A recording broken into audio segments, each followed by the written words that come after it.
Good morning, you're Travis Shoemaker. Speak up, please. Yes, ma'am. And Mr. Shoemaker is currently on probation for the offense of injury to a child. That was a 5-year sentence that was probated for 5 years. There was a motion to revoke that probation filed, and we were here previously. Mr. Shoemaker pled true to counts 1 through 9, which include... With the exception of 7, Judge. It was 1 through 6. Sorry, you're 8 correct. and 9. Thank you. 1 through 6, and then 8 and 9.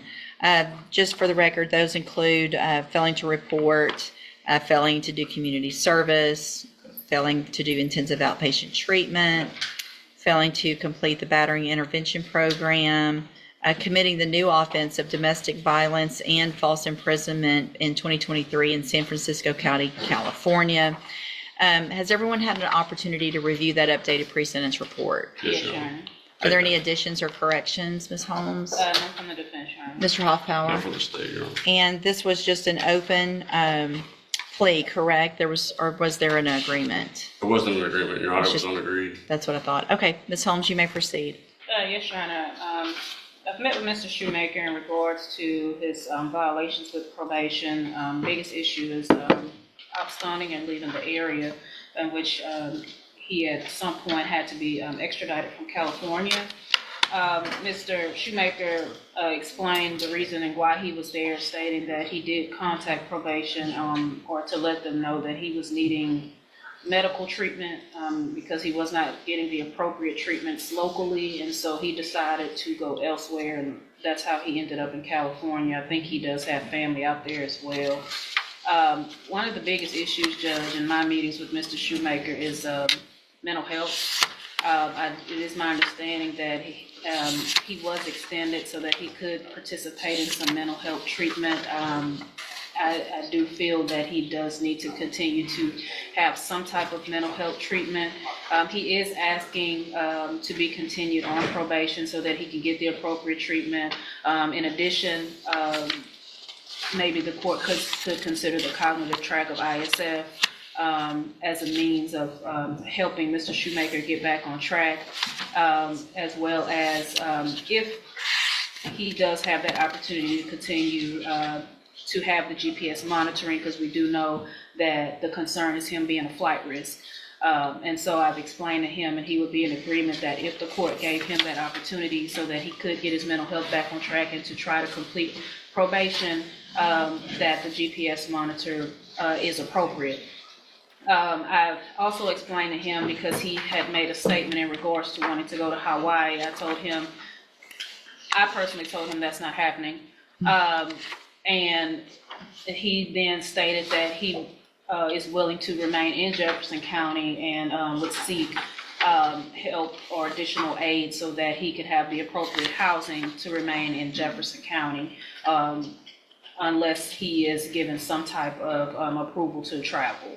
But Your Honor, Mr. Shoemaker is asking that the court give him another chance to get his probation back on track and to get the assistance of mental health treatment.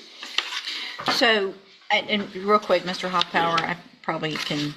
Your Honor, you understand? You want me to... Well, I just want to make sure, I'm looking back at the original pre-sentence report, and none of these issues are new issues. The mental health issues, any drug, that was all addressed in that original report, and the supervision plan included the requirement and the order that you enter and successfully and follow any services that's through Spindletop. And so you were given all of those opportunities from the beginning. So asking for them now, I mean, that was already done.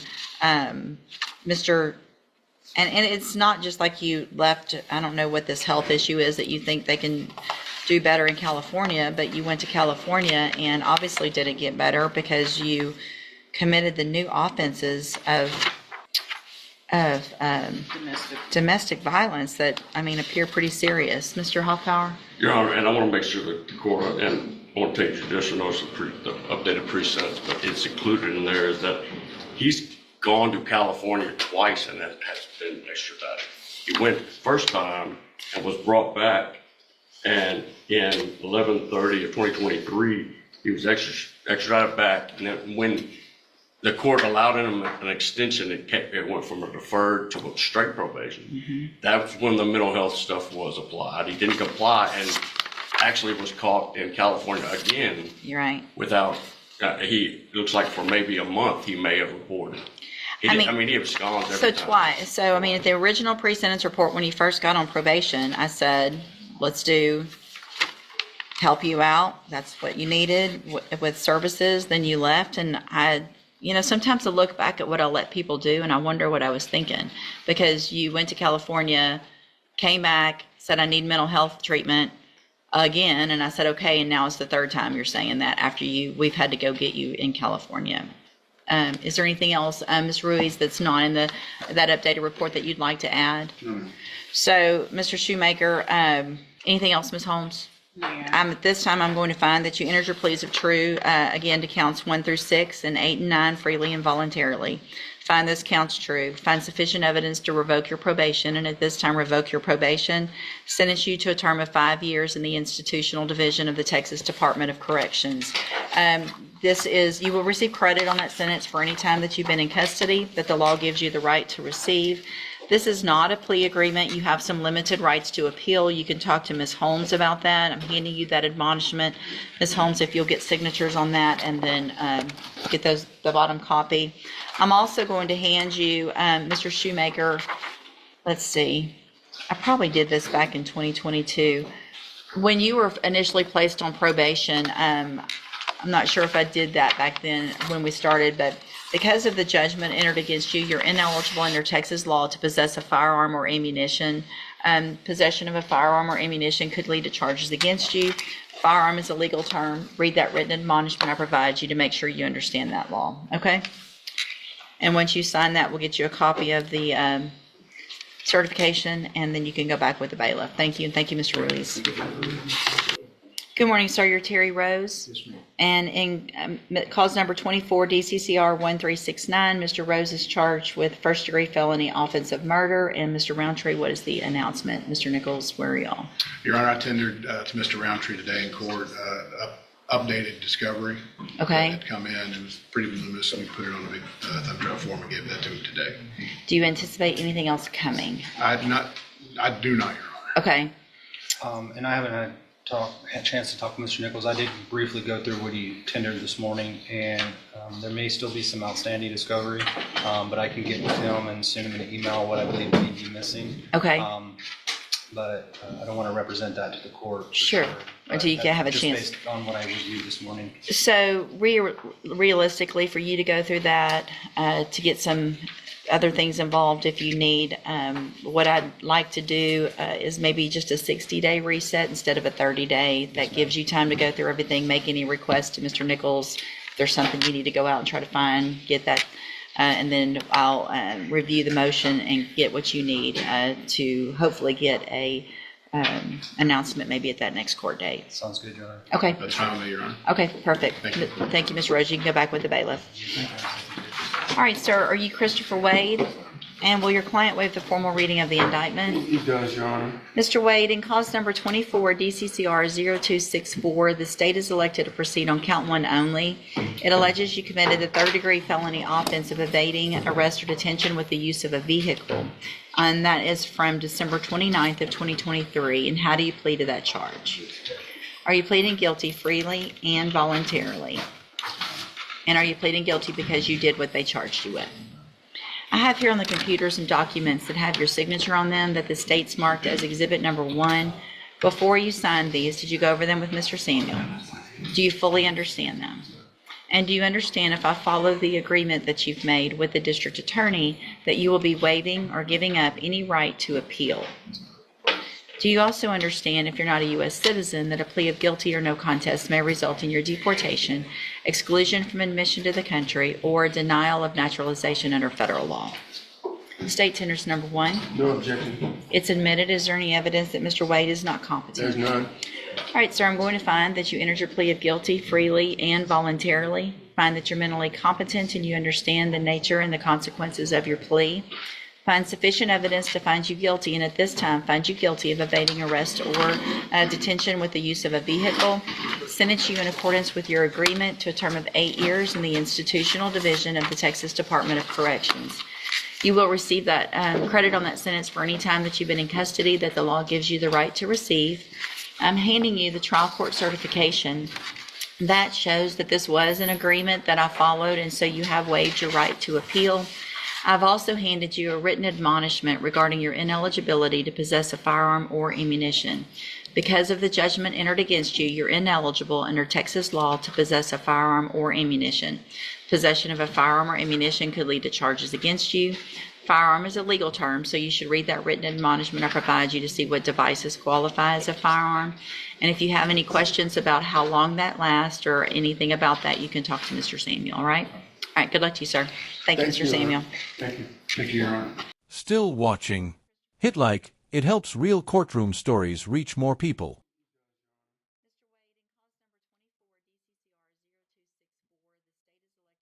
Good morning, sir. Are you Brandon Dodd? And Mr. Dodd, in cause number 24, DCCR 2418, you're charged with the first-degree felony offensive murder, and that is from October 14th of 2024. Your indictment alleges that you were previously convicted of aggravated robbery February 22nd of 2005. And what that means is that if, I'm sorry. Yes, sir. The state has also filed a notice of habitual offender. We've alleged an additional felony offense, electronically filed and served it on Mr. Reynolds I've got as it. well. I've got it right here. So in addition, Mr. Dodd, the state has filed the appropriate motion that alleges that there, in addition to that aggravated robbery, you were also convicted of attempted Hobbs Act robbery in the United States Eastern District of Texas, Beaumont Division, October 16th of 2019. What that means is that if you are found guilty in the murder case and those two prior cases are true, then you would be considered a habitual offender, which means your minimum punishment is 25 years in prison up to 99 years or life in prison. Do you understand? Yes, ma'am. And I have a plea bargain rejection here on the tablet that you've signed with Mr. Reynolds. It shows that the district attorney's office has made an offer if you wanted to enter a plea of guilty for a 35-year term in prison. You have every right to reject that. I want to make sure you understand what the possible consequences are if you go to trial and are found guilty and what your options are. Do you understand all of that? Yes, ma'am. And Mr. Coleman, is there any other information or discovery that you anticipate that you don't have? No, Your Honor, and for the record, I'd like to point out that 35-year offer was a today-only offer. The original offer was higher than that. So I want to make sure you understand, Mr. Dodd, that after today, that 35-year offer will not be accepted by the court.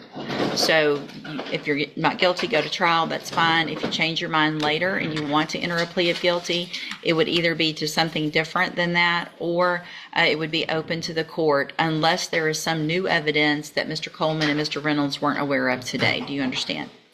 And do you want to reject that offer and have your case set for trial? Yes, ma'am. All right, and Mr.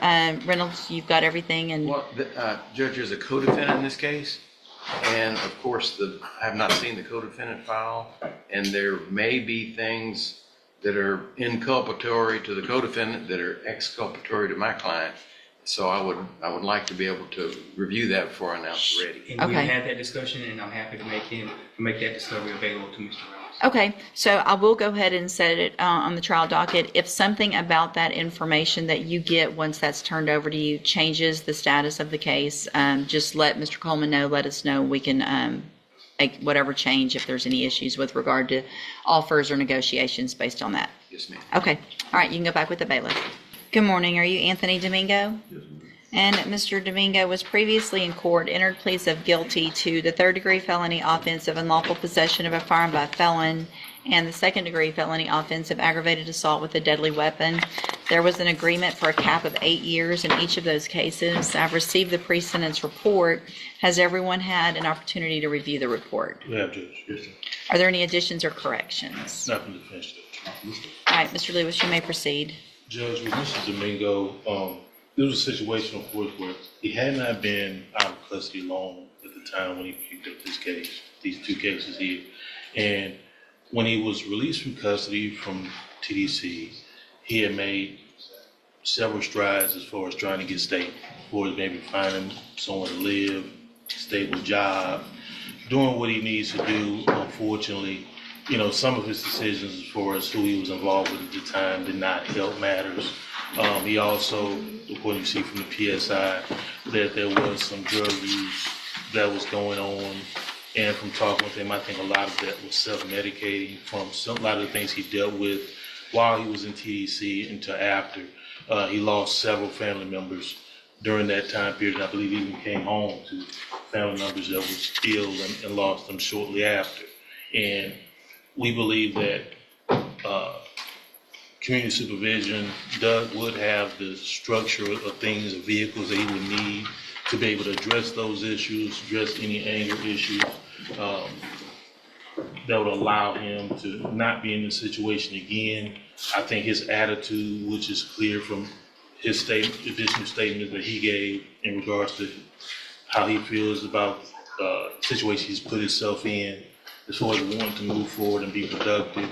I think even probation and their recommendations as far as, allowing the court to know that there are things that are available that could help him to not be in the situation again. And that's what we're asking for, Judge, is that he's given that opportunity. Like I said, in that short time, he did make, a lot of strides. And I believe that going back to TDC at this point would be very counterproductive to his future that he still has out there for him. He's still young. He still, will have a life there afterwards. And he, as well as Mr. Domingo, would like to address the court as well. Go ahead, sir. Well, Miss, it's like this. I just got done doing 10 years before, 6 months before I got locked up. And I wasn't doing nothing besides really going to work and taking care of my son and helping my aunt out. That's what I stayed with, trying to get myself together. And basically, Miss, like I just feel like, I don't really deserve no time, like, cause the thing is, like, you're gonna do what you wanna do, Miss, but my thing is, like, I'm not a bad person. I don't get into stuff, My only thing is going to work and prospering and helping my family prosper and being there for my child, And he was staying with me before this happened. Since I've been home, he's been staying with me, because I've been out of his life since he was 1 year old. And I just want to be able to at least finish. Was it your kid or another kid that was in the house that day? It was my child. It was his son. Okay, so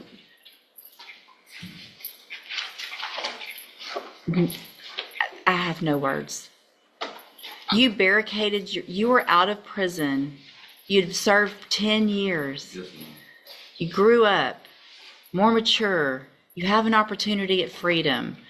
Yes, ma'am. You say you're not a bad person and you were doing things great, but you got out, you started using drugs again. You barricaded yourself inside a home with a gun with your 11-year-old so that the SWAT team had to come out? I didn't barricade myself. But you don't deserve anything.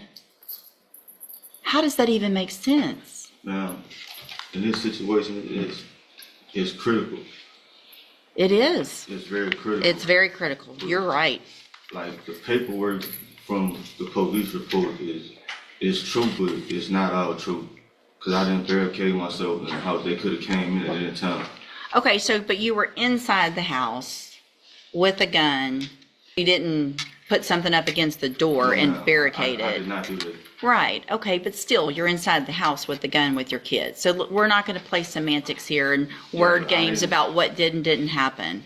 They don't know what they're walking into. They know that they probably received a call. Saying that somebody had a gun. Yeah. And I understand that. And that part's true, right? Yes, ma'am. So they don't know what they're coming up on. Yes, ma'am. Mr. Smith? Judge, the Ring camera that was associated with this also showed that he was brandishing the weapon, threatening to kill the paramour, and he's had, I believe, several chances at probation. He's never been able to successfully complete probation. He was on probation from 2011 until he finally got revoked on the other case in 2014. After that, he went to prison, was in prison for 10 years, and didn't make it 6 months before he committed these crimes. The chances of him actually being able to make probation are very small, I believe. And the fact that this could have been a lot worse had police not been calm and not just gone in the house. It could have been bad for her, for the boy, and for the defendant here. He has no education. He's probably limited to labor-type jobs only. And he's demonstrated an unwillingness to follow the law, to make himself a useful member of society. He was using drugs, and a fairly substantial list of drugs. He was on alcohol, cannabis, Xanax, ecstasy, and codeine. Codeine. After having just gotten out of prison, and possessed a firearm and threatened people with the firearm. Was there some time when you got out of prison that you had to go to a halfway house? No, ma'am. Because you had to do all your time?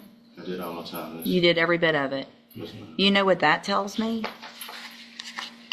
That tells me that you didn't act right while you were in prison. For the Because, most part, I didn't. most people make parole. Not You saying know? For the most part, I didn't. Didn't? I'm not gonna lie. Okay. About nothing, man. I was young. Like, going through TEC, it's hard to. I have no idea. I'm sure it's hard. I have no idea. And Judge, if I may, Yeah. I think some of the things I was talking about as far as the things that's available through probation, Judge, would help with his emotional stability. Because a lot of that was, like I said, the things he dealt with while he was there and what he came home to. Like I said, he made strides and everything as far as to try to get himself stable before he's taking care of himself. I think, he needs to spend more time on himself before he get into relationships and things like that could draw him to situations like this. Or not having that emotional stability. All right, anything else? Mr. Domingo, I think you've had all the opportunities. The fact that you got out and immediately started using drugs, all the drugs, and Can I speak music? yes, When I filled out my PSI, I filled out my PSI for all the drugs that I did before, not for the drugs I was doing. I know, but so you said here though, that your date, it specifies on the PSI the date of your last use of drugs. So this shows that you last used alcohol April 23rd of 2024. I do. Okay, that you last used marijuana February of 2024, so that was in between when you got out of prison and when you got locked up again. It shows that you last used Xanax March of 2024, which is in between that 6-month time. It shows you last used ecstasy March of 2024, which is in between that time. It shows that you last used codeine in between that time, March of 2024. So it shows that you didn't just get out and have a couple drinks and maybe smoke a little marijuana. You just got out and did all this stuff. And got yourself in this position to completely traumatize your own child. I'm going to find that you entered your pleas of guilty in each case freely and voluntarily. And cause number 24, DCCR 1021, find sufficient evidence to find you guilty, and at this time find you guilty of unlawful possession of a firearm by felon. Sentence you to a term of 8 years in the institutional division of the Texas Department of Corrections. You will receive credit on that sentence for any time that you've been in custody that the law gives you the right to receive. In cause number 24, DCCR 1022, find sufficient evidence to find you guilty, and at this time find you guilty of aggravated assault with a deadly weapon. Sentence you in accordance with your agreement to a term of 8 years in the institutional division of the Texas Department of Corrections. You will also receive credit on that sentence for any time that you've been in custody that the law gives you the right to receive. These cases will run concurrently, which means together at the same time. Now, here's something, Mr. Domingo, that I don't normally say. You clearly need some help. I'm not going to say that you don't. If you're going to get your life together, it's up to you to get that help. But let me explain something also. Don't talk over me, because I'm not even sure I want to say what I was about to say. If you're not going to be respectful, if you can behave in prison, And I'm not saying this is going to happen, but there are things that can happen, potentially, where your attorney files something for me to review how you've been, and I consider probating your sentences and getting you back out of prison. But I can assure you of this. If you get to prison and act like you acted for the last 10 years when you were in prison, then you'll be there for the whole 8 years on these. That's going to be your decision. All right? I'm handing you the trial court certification in each case that shows these were agreements that I followed, so you waived your right to appeal. I'm also handing you the written admonishment, regarding your ineligibility to possess a firearm or ammunition. Because of the judgments entered against you, you're ineligible under Texas law to possess a firearm or ammunition. Possession of a firearm or ammunition could lead to charges against you. Firearm is a legal term, and you should read that written admonishment I provide you to see what devices qualify as a firearm. If you have questions about the laws that make you ineligible to possess a firearm or ammunition, or about how long that lasts, you can talk to Mr. Lewis. Obviously, you know that information, but I'm required to read it to you. All right, you can go back with the bailiff. For more true courtroom moments and real justice, subscribe now. New cases every week.